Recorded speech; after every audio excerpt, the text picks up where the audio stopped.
Hi, welcome to our quarterly Exceptional Teams webinar series where we dive deep into the elements of our Exceptional Teams course. My name is Gloria and I'm a coach and consultant at Virtuosity Team. And here with me today are two of my favorite people in the world, Hanlie and Colin. Hi, Gloria.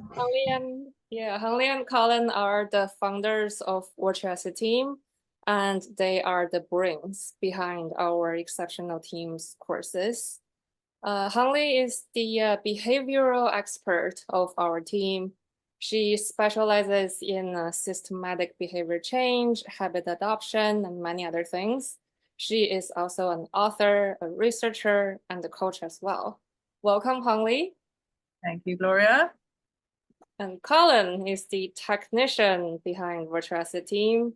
His experts are in strategy, actuarial science, analytics, and also many, many other things. Welcome, Colin. Great to be here, Gloria. Thanks for the introduction. Yeah, both Hanlie and Colin have been my mentors since the beginning of my career. So you can know how hard it was to make the introductions that short. I think we met exactly 10 years ago around this time. This is our 10th anniversary of. That's amazing, right? Time flies. Yeah, so I'm very excited about our discussion today on recognition and appreciation. This is our third webinar. In the two webinars before, we talked about building trust and collective alignment. These are all topics that are covered in our Exceptional Teams courses. In the full course, you can find theories and practical applications that help you to improve the way your team works, regardless of your role in the team or how much experience you have. So be sure to go to our website and check out the full course. And today we will be focusing specifically on recognition and appreciation. This is an element in our Great Communication course. Just to clarify, in case anyone doesn't know, recognition is the act of giving credit to someone, and appreciation is the act of just simply expressing gratitude to someone. They are both very powerful tools of communication. And as a co-creator of the course, I know that the elements that were able to make it into the course were selected out of many possible candidates, right? Only the most, I would say, effective ones and important ones were able to be selected. So Hanlie and Colin, to get us started today, I would like to ask you guys, what did you see in recognition and appreciation, right? What special magic does it bring to team dynamics and morals? Do you want to kick off, Hanlie, or shall I go first? Go for it. Okay, so, for me, the secret sauce about recognition and appreciation is that it's something that is highly motivating and is delivered very quickly, associated with a task that has taken place, and it costs nothing.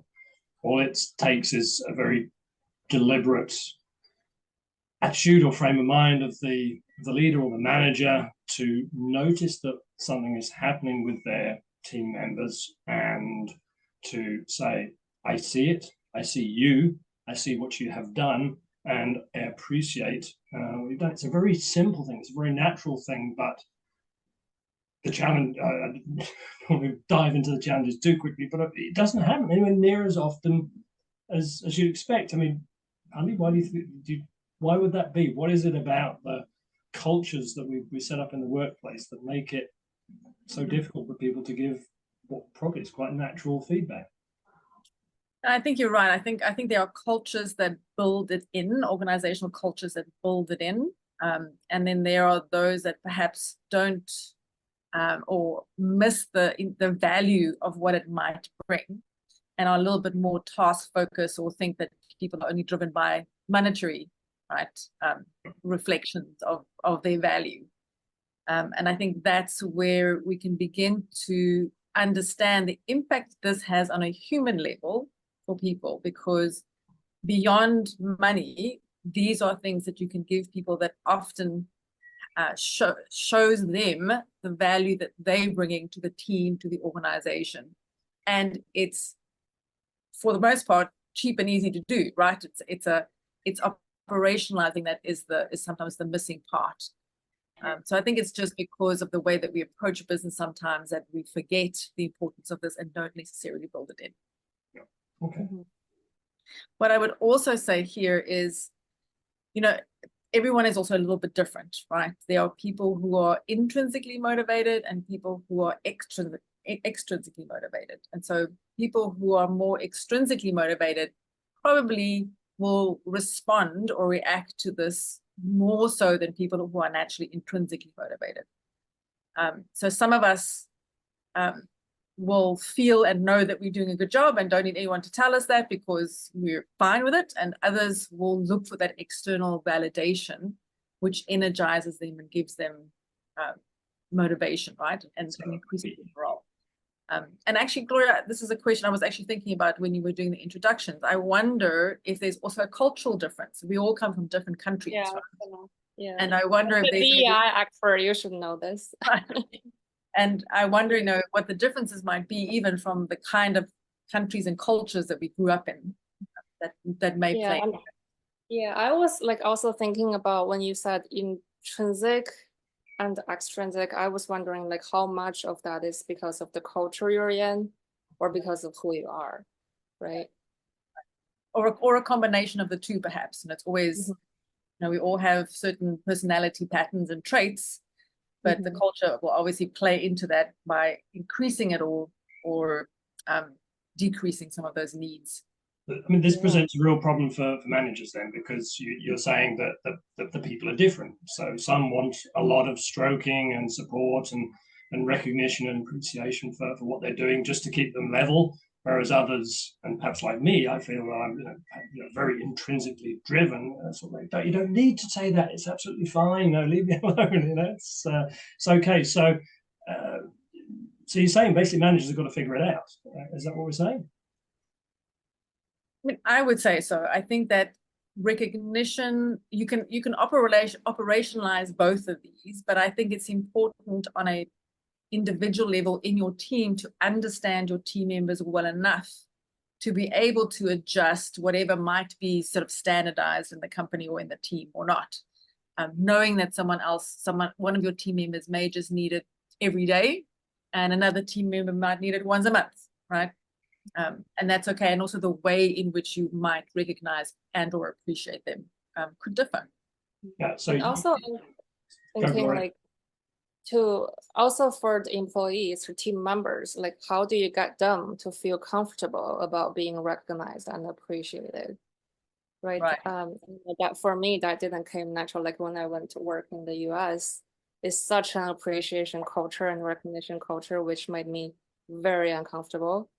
But that's not I don't think that was because that's just who I was. It was just I was just never got that treatment before. You don't know how that felt, and it's definitely something you can get comfortable with. I think you're alluding to the principle of leaders listening, and we also teach active listening as part of the course as well, to how the team members respond to the feedback that you give them, the appreciation you give them. And if you see them growing and appreciating the appreciation that you give them, then give more. And if there's that, okay, I am fine, I'm doing this, then you could pare down the amount that you give. Should I think, Colin, you're jumping into the second question that we have. Am I getting ahead of myself, Gloria? Yeah, you're getting ahead of myself. So the second question I prepared for you guys is about timing, right? Because I think when it comes to recognition and appreciation, a lot of people, from people who enrolled in our course, a lot of people ask about that. When should I give recognition and appreciation, and how often should I do those kind of things? I've been quite vociferous in the articles I've written about giving appreciation all the time, letting people know that you appreciate them. I suspect, and Hanlie or Gloria, please pick me up on this, that there can be too much, but you should. The importance for me is linking that appreciation and the recognition to the task or the event that gave rise to it, to create that emotional response that you're actually looking for here, which is that warm glow of and motivation and energy that comes from the feedback. So timing, I think, is critical.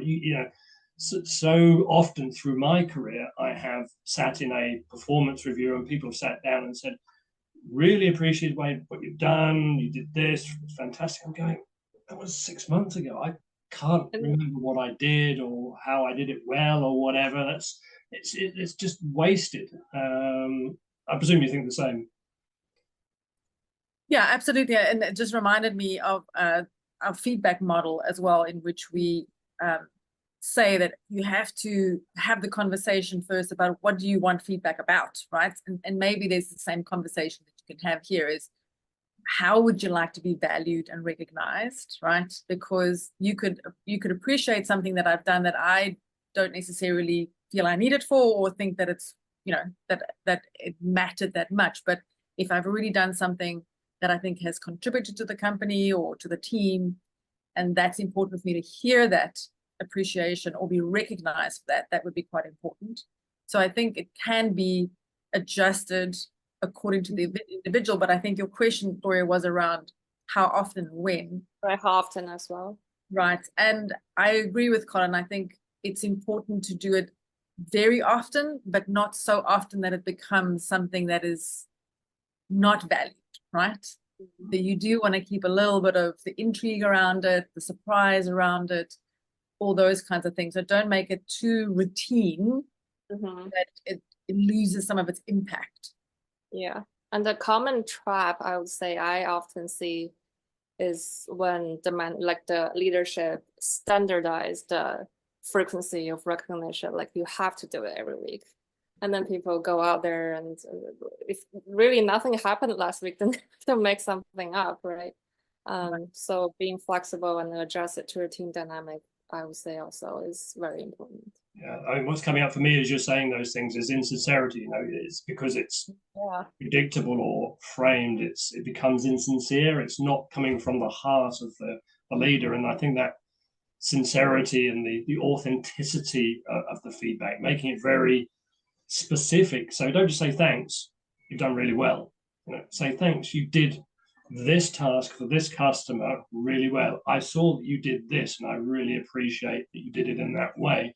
So much more powerful than just a simple thank you. So thank you is great, but get specific about what you've seen from your team members, and focus on that to show that you've noticed. Yeah, I probably jumped a question there as well, haven't I, Gloria? Yeah, I was you were jumping ahead again. So I think that's the timing, and then of course we often get asked about how, right? How should I do it? It's rather tricky. I think people often ask, should it be standardized across the board? Should they be tailored to individual needs? What should I recognize and appreciate? All that kind of things. I think at this point we would all agree nothing should be standardized when it comes to recognition and appreciation. But what else? Well, I think if it's standardized, then for me it's important that it's linked to the values of the company or the team. Because it is nice to say, we as a team value whatever, open communication and challenging each other in a respectful way or whatever it may be. And you could perhaps recognize people based on that. And then if you want to standardize it, it could be in a monthly team meeting, or it could be, when you have one-on-one feedback with your superior. Or the other thing is very important too, between peers. I think it's also important to recognize and appreciate each other. So it's not just a vertical thing, in my mind.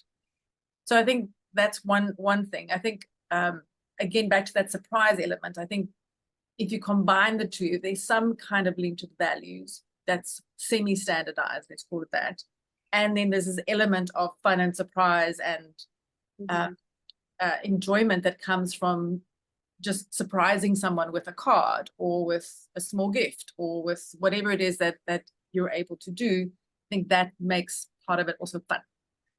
So when you say peers to peers, then when we say recognition and appreciation, it's not only the act of doing those two things, but rather building a culture of recognizing and appreciating others in the team. Yeah, I would say for me that's definitely true. Sorry, Colin, go ahead. I was going to say it certainly shouldn't be top down, as you're saying, and it needs to be meaningful to the individual. And you picked up something, Hanlie, which I think is really important, is worth re-emphasizing, is the power of written appreciation and written recognition. It's something that's, particularly in the era of email and instant communication, it's kind of been lost. And yes, it's important to be spontaneous and specific, but getting it written down in a handwritten note is, particularly now because we write so little, is going to land in a very powerful way for whoever gets it. But and also I wanted to reinforce your peer-to-peer thing, because this is not a top-down thing. This is a team culture, organizational culture thing, and everybody naturally feeling comfortable to give some recognition or appreciation. For me, builds trust. It's that, if you're an organization where a lot of the tools and techniques that we train on require an element of trust to already exist, where that doesn't, starting with recognition and appreciation, that doesn't require trust necessarily to be in place for you to start engaging with it. So it's the thin end of the wedge into better performance, because you can do it straight away. And there doesn't need to be any preconditions in place. It, as I said at the beginning, it's a very natural thing to do. Have I jumped a question again, Gloria? No. I mean, there is another thing that I wanted to ask. I think Hanlie and Colin, you both mentioned that the recognition, like what comes after it, like it can be free. It can come with a surprise, like a financial reward kind of thing. Can you say a little bit more about those two aspects of it? So I think in many cultures, it's very, most people will say that they want to receive some kind of monetary recognition or reward for the work that they've done, if they've contributed or they've put in extra effort, or they've made the company more successful in one way or another, or the team more successful. And that is certainly true, but it is also true that beyond a certain point, so when you earn above a certain amount, and I think the last research I read was around about $76,000 to $80,000 a year. I don't know if the equivalents, it's just in the US that I read the research about. The monetary value of a reward becomes perhaps not as powerful, right? And then you need to also start thinking about other ways of doing that, and of building it into your culture, and to your point, Gloria, getting people used to that. So it can certainly be an and. So that and other ways. And one of the ways that in one of the companies that I worked for, we had at least once a week in a team meeting, the team meeting would end with a round of appreciation where each person of the team could appreciate something about their team members from that week, or the way that they did the work. So it's more about the qualities and the values that they brought. And that raises, I think to your point, Colin, earlier on, it raises trust and morale and the way that you experience your workplace. Even, Gloria, if it's something that might have been, that you might have found uncomfortable, right? It would still perhaps generate something in us that brought us together in a slightly different way. Yeah, so you're speaking there to a systematic and structured way where it's built into to processes, and I think that's extremely valuable, because then everybody's doing it all the time in a way, and your creativity or spontaneity can come in the feedback that you actually give. Your comment also made me think of an example which I experienced in a personal way. It's way back when I was still an actuarial student, and I just done what I thought was quite a natural thing, which was there was a deadline, needed to work late, had done some additional work to get the job done. And in addition to the verbal thank you that I got, the day after, I arrived and sitting on my desk was a bottle of wine and a little card from my boss to say, thank you so much. Cost him, well, back in those days, it would have cost him £3 or £4 or whatever it was, but it was a small thing and it just stayed with me forever. He's still my favorite boss that I've ever had. And it's for a whole variety of reasons like that. He just understood humility and how to give recognition and feedback in a very powerful way so that it really landed for you. Mm-hmm. And another thing that popped up into my mind is like when we talk about personalizing recognition and appreciation, like the other thing just came up in my mind is fairness, right? How do we account for that when we personalize these kind of, gestures to different team members? I think that's a really good point that you make there, because I think it comes back to the relationships that you build in the team, right? And with team members and obviously with your superiors, and what those relationships looks like. And it may be difficult to see and understand why one team member is getting one thing versus another gets something else, right? When they when it's your perception that you're doing the same amount of work or putting the same effort or whatever, or having the same impact for that matter. I think it comes back to knowing your team or the people who are working for you or with you well enough to understand what they value, and to make sure that you address your recognition and your appreciation against what they value, which I assume will then result in a feeling of it being fair, even if there is some disparity or difference between how different team members are valued and appreciated. But that could also just be something that you set up with your team, right? If you're going to be doing it differently for each person, it would be good to have transparency around that. So I think a lot of the unfairness comes out of not understanding why one rule applies to one person and another, and not to another, right? That's usually where you begin to lose the trust and the understanding of how things work. So I think if you're transparent about that, you have a better chance of not getting tangled in the unfairness trap. Yeah, I so much to unpack here. It's such a difficult question, Gloria, and it's a really important one. The whole fairness thing speaks to the emotional response that the individual is having to what you're doing and what you're saying. Being in tune with how your team members are responding to what you're doing is what this is about. So listening to what they say, looking for body language and all those kinds of things. It brings to mind the example, and I wish I could remember who told me this story recently, but the case of the individual manager who really appreciated the work that an individual in their team was doing. And so at the next, it was a group gathering, it wasn't the whole company, but there was a large gathering of people, perhaps 100 people in the room, did a big speech, got the guy up on stage, shook his hand, said thank you very much, gave him a small gift, and got sat down. He thought he had really nailed it. Then the guy was a bit steely-faced and wasn't really smiling, and came back afterwards and said to his boss, can I speak to you?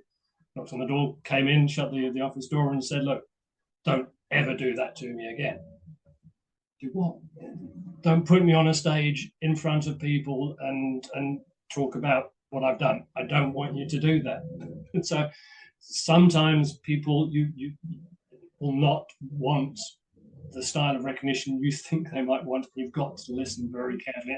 And you said that earlier, the best way is just to ask them, what, if you're doing well, how can I reward you for what you're doing? How can I recognize you in a way that feels right for you? What's the ideal for you? And just get that out of them very early in your in the relationship between the two of you.